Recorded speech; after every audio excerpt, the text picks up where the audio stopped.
सिद्धार्थ भाई, एक चीज है जो हम दिल्ली में दृश्य देख रहे हैं, अब वो देश के तमाम कोने कोने में दृश्य फैल चुका है। आज इस क्षेत्र में एक तरफ नरेंद्र मोदी जी डिजिटल इंडिया की बात करते हैं और दूसरी तरफ यही ऑनलाइन प्लेटफॉर्म आज इतनी बड़ी मुसीबत बन गई है कि उस एरिया में ये तमाम तरीके की सर्विस रोकने की तैयारी चल रही है। एक तो ये सवाल है, दूसरा इस देश के तमाम अलग अलग राज्यों में अब ये प्रोटेस्ट खड़ा होता चला जा रहा है। क्या माहौल है दक्षिण के क्षेत्रों में? आप जहां बैठे हैं वहां क्या माहौल है? क्या प्रोटेस्ट वहां पर भी हो रहे हैं? क्या स्वरूप हो रहे हैं? क्या जो डिमांड यहाँ जंतर मंतर से लेकर के देश के अलग अलग हिस्सों में आ रही है वो वहां भी हो रही है? सिद्धार्थ भाई। सर, सबसे पहली बात तो मैं ये कहना चाहता हूँ कि देश के जो पॉलिटिक्स का जो रंग रूप है वो पूरी के पूरी तरह से बदल रहा है। क्योंकि हम इसमें मेरा कोई पर्सनली कोई मोदी जी के फॉर में या अगेंस्ट में कोई ओपिनियन नहीं है। मैं क्या कह रहा हूँ कि आज जो इंडिया है, आज का जो इंडिया है, 50 से ज़्यादा प्रतिशत 30 वर्ष से कम उम्र के हैं, ठीक है? तो उनका जो लैंग्वेज है वो टोटली अलग है, ठीक है? वो किसी को भी एक अथॉरिटी के लोगों को हमें आदर देना चाहिए या उन्हें जी हाँ जी एक रिस्पेक्टफुल वे में बात करना चाहिए। ऐसा उनका तौर तरीका नहीं है। जो हम इंग्लिश में कहते हैं उनका जो तौर तरीका वो एकदम बिल्कुल इररिवरेंट है, ठीक है? वो किसी भी पोजीशन ऑफ अथॉरिटी को मानते नहीं। जैसे कि अगर आप देखेंगे तो कल जो मोदी जी ने वीडियो रिलीज किया रात को 12 बजे, उस वीडियो पे उनके फोरहेड पे टिक टैक टो के मीम लगाए हैं थोड़े लोगों ने, ठीक है? तो ये वो प्राइम मिनिस्टर का इंसल्ट नहीं कर रहे हैं, ये उनका कैसे कह सकते हैं, खेलने का एक तरीका है। वो इस तरीके से हर एक चीज़ के साथ डील करते हैं, अपने खुद के पिताजी के साथ या अपने किसी बुजुर्ग के साथ भी उसी तरह से डील करते हैं। ये उनका तौर तरीका है। और इंडिया के जो मेजर पॉलिटिशियंस हैं, मेजर पॉलिटिकल पार्टीज है, वो इस तरीके के यूथ के साथ एंगेज करने से चूक गई है। तमिलनाडु में हम देख रहे हैं, इसी वजह से विजय जैसे एक फिल्म स्टार जो यंगस्टर्स की भाषा बोलते हैं अपने फिल्म से, जिनको यंगस्टर्स बहुत मानते हैं, इसीलिए वो आज सीएम बने हैं। किसी ने भी एक्सपेक्ट नहीं किया वो चीफ मिनिस्टर बन गए हैं। तो इस तरीके का जो यूथ का एनर्जी जो हार्नेस करना है उनके लैंग्वेज में, उसके लिए मेरे हिसाब से 40-50 वर्ष के नेताओं की ज़रूरत है। जो 70 प्लस नेता है वो ये भाषा बोल नहीं पाएंगे। तो ये हम डिफरेंस देख रहे हैं। और ये आपने जैसे कहा, इंस्टाग्राम में जो रील्स और मीम्स है वो ज़बरदस्त है। मैं खुद कल से कुछ 4-5 घंटे में बिगाड़ चुका हूँ सिर्फ ये जेनजी के रील्स देख के। मुझे बहुत मज़ा आ रहा है। दूसरा सवाल आपका कि चेन्नई में क्या हो रहा है। चेन्नई में भी यहाँ 2-3 जगह पे प्रोटेस्ट हो रहे हैं। तो प्रोटेस्ट का साइज बढ़ रहा है, काफ़ी यंगस्टर्स आ रहे हैं। आज फ्राइडे है तो कल सैटरडे संडे वीकेंड पे और भी ज़्यादा यंगस्टर्स वहाँ जाएंगे। तो काफ़ी अच्छा माहौल बना है।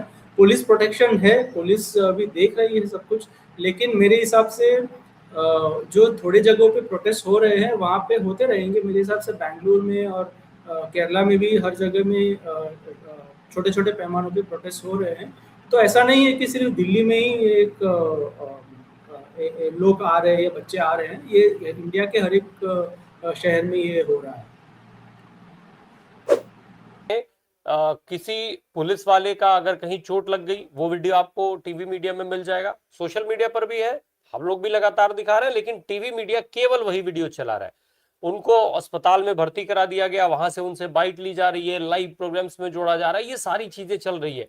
और उसके बाद इस पूरे आंदोलन को अराजक बताया जा रहा है। और ये साफ तौर पे दिखाता है, एक तरफ नरेंद्र मोदी संवेदना की बात कर रहे हैं, संवेदनशील होने की बात कर रहे हैं, दूसरी तरफ यही इसी सरकार में बैठे हुए दल के जो सांसद हैं वो इन प्रदर्शन कर रहे लोगों को, बच्चों को, यूथ को भेड़िया बताते हैं।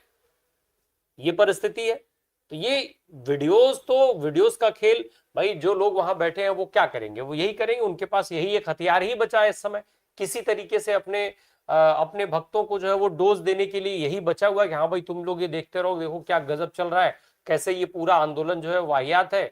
वो कभी कोई सांसद आता है वो कह देता है कि बांग्लादेश से फंडेड है, कोई सांसद आता है तो वो ये कह देता है कि जितने रोहिंग्याज हैं जिनके नाम एसआईआर में कट गए वो सारे लोग प्रदर्शन में शामिल हो गए। इस तरीके के स्टेटमेंट और इस तरीके के वीडियोस भेजे जा रहे हैं, पहुंचाए जा रहे हैं लोगों तक, ताकि किसी तरीके से लोग भ्रमित हो सके। पर सिद्धार्थ, अब ये जितने भी कोशिशें हैं, आप अभी बता रहे थे 5 घंटे आपने रील देख लिया और ये सारी चीजें, क्योंकि इस तरीके की चीजें थी, इसी के पैरेलल कंटेंट और भी चल रहे हैं, चलाए जा रहे हैं।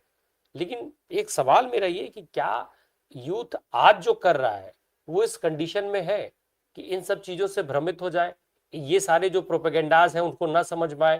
क्योंकि अब तो ये यूथ इस बात का नारा लगा रहा है ना कि 70 साल हमारे जो पुरखे थे वो मूर्ख नहीं थे, बेवकूफ नहीं थे, जो भारतीय जनता पार्टी को सरकार में नहीं आने देते थे। आपने देखा होगा शायद इस तरीके का नारा, इस तरीके की तख्तियां लेकर के वहां पर यूथ जो है वो कह रहा है, बयान दे रहा है। तमाम सारे जो भी उनके पास यूट्यूबर्स हैं या जो मीडिया वाले लोग हैं, उनसे वो कह रहा है कि हमारे जो पुरखे थे वो शायद इसीलिए भारतीय जनता पार्टी को सरकार में नहीं चुनते थे, उनको वोट नहीं देते थे, वो हमसे ज्यादा समझदार थे। अब अगर इस हद तक समझ बढ़ गई है तो आप कुछ भी कंटेंट ठेल दीजिए, कोई फर्क पड़ेगा? भ्रमित कर पाएंगे आप, भटका पाएंगे युवाओं को? सर, हमें सबसे पहले समझना ज़रूरी है कि ये जो आज प्रॉब्लम्स आज जो प्रोटेस्ट हो रहे हैं, जो एक हफ्ते से प्रोटेस्ट हो रहे हैं, इसे हमें इलेक्टोरल पॉलिटिक्स से डीलिंग करने की ज़रूरत है। जो बच्चे आज प्रोटेस्ट कर रहे हैं, जेनजी जो प्रोटेस्ट कर रहा है और उनके पेरेंट्स भी उन्हें सपोर्ट कर रहे हैं, ये सरकार के बदलाव की बात नहीं कर रहे हैं। ऐसा नहीं कर रहे हैं कि आप गवर्नमेंट गिरनी चाहिए और कोई नया आना चाहिए। ये कोई एंटी या डिस्टेबलाइजिंग या एंटी गवर्नमेंट प्रोटेस्ट नहीं है। ये अकाउंटेबिलिटी का प्रोटेस्ट है। ये बच्चों के अंदर जो पेंट अप एनर्जी है, जो पेंट अप फ्रस्ट्रेशन है, एंग्जाइटी है, उसको ये दिखा रहे हैं। तो इसे हमें सही दायरे में देखना ज़रूरी है। इसे करेक्ट पर्सपेक्टिव में समझना बहुत ज़रूरी है, ठीक है? और तो हमें ठीक है, जो लोग कह रहे हैं कि ये फॉरेन फंडेड है या जो भी दूसरा नॉनसेंस कह रहे हैं, वो बेसिकली इतने सारे एक हेट्रोजीनस ग्रुप ऑफ यंगस्टर्स को एक पर्टिकुलर बॉक्स में डालने की कोशिश कर रहे हैं। वो बहुत ही नामुमकिन है। और ये जो आज का यंगस्टर है, वो ये सब टैग्स को कंप्लीटली एकदम आसानी से फेंक के चला जाएगा आगे, ठीक है ना? वो हम देख रहे हैं कि जो मेरे जनरेशन के लोग, जो हिंदू मुस्लिम का जो कॉन्फ्लिक्ट था, जो कास्ट का जो कॉन्फ्लिक्ट था, या मेरे जनरेशन में जो अपर कास्ट था, जो अंबेडकर का नाम लेने से कतरा रहा था, आज देखिए ये जनरेशन में एकदम बिल्कुल आसानी से, एकदम आराम से उन्होंने अपनाया है ये सब चीज़ों को। वो हिंदू मुस्लिम से काफ़ी आगे चला गया और वो कह रहा है कि ये सब इशू नहीं है, आप मेरे कोर इश्यूज को एड्रेस कीजिए। तो ये है यंगस्टर का नारा। ये ऑफ कोर्स पॉलिटिकल है, लेकिन इसे इलेक्टोरल पॉलिटिक्स से डीलिंग करने की ज़रूरत है। इसीलिए आप देख सकते हैं कि यहाँ पे ये जो प्रोटेस्टर्स में जो यंगस्टर्स है, इसमें काफ़ी सारे लोग, काफ़ी सारे बच्चों ने 2014 में या 2019 में मोदी जी को वोट दिया है। वो बीजेपी के सपोर्टर्स हैं। इनफैक्ट उनके पेरेंट्स बीजेपी के समर्थन करते हैं। तो इसीलिए ऐसा नहीं है कि ये लोग शायद 3 साल बाद मोदी जी को वोट नहीं देंगे, ऐसा नहीं है। वो इलेक्टोरल पॉलिटिक्स का खेल टोटली अलग है कि ऑपोजिशन में कौन होगा, इतना कोई अच्छा होगा, या उनके इश्यूज को सॉल्व करने की बात कोई कर रहा है कि नहीं, वो सब अलग बात है। आज की बात ये है कि ये बच्चे प्रोटेस्ट कर रहे हैं और गवर्नमेंट को एक एंगेजमेंट लाने की ज़रूरत है। ये सिर्फ पार्लियामेंट में नहीं, ये एवरीडे लाइफ में अपने यूथ विंग से या बच्चों के साथ उन्हें एंगेज करने की ज़रूरत है। आप उन्हें एंटी नेशनल या फॉरेन फंडेड कह के अगर आप उन्हें कैंसिल कर रहे हैं, तो ये बच्चों को आप और दूर कर रहे हैं। और मैं वापस कह रहा हूँ, 50% से ज़्यादा लोग आज इंडिया में 30 से कम वर्ष के हैं। तो अगर आप इन्हें रिजेक्ट कर रहे हैं, तो आप एक सिग्निफिकेंट परसेंटेज ऑफ पॉपुलेशन को रिजेक्ट कर रहे हैं। और ये अगर आप इनको रिजेक्ट करेंगे तो ये आपका और मजाक उड़ाएंगे, क्योंकि आपको इन्हें समझने की ज़रूरत है। ये ऑलरेडी आपको समझ रहे हैं, और अगर आप इनकी भाषा में बात करेंगे तो ये आपके साथ बात करने के लिए तैयार हैं, ठीक है? ये अड़े हुए नहीं है कि नहीं, हम जो कह रहे हैं वही होना चाहिए, हमारा ही नज़र, हमारा ही पॉइंट ऑफ व्यू सही है, ऐसा नहीं कह रहे हैं। और दूसरी बात आपने की कि क्या ये जो इंस्टाग्राम का जो मॉडल है, क्या वो इन्हें भड़काने या कोई गलत तरीके से ले जाने में यूज़ हो सकता है? मेरे हिसाब से नहीं। मेरे हिसाब से जो इंटरनेट है, जो इंस्टाग्राम है, वो काफ़ी डेमोक्रेटिक स्पेस है। अगर आप अच्छा कंटेंट क्रिएट करते हैं जो लोगों को आसानी से वो के पास आसानी से चला जाता है, जो पहुँचता है। तो आप कोई भी बात को कह सकते हैं और उसके ऑपोजिट पर्सपेक्टिव को भी लोग सुनने को तैयार हैं। तो ये इस तरीके से भड़का नहीं सकते हम सोशल मीडिया से।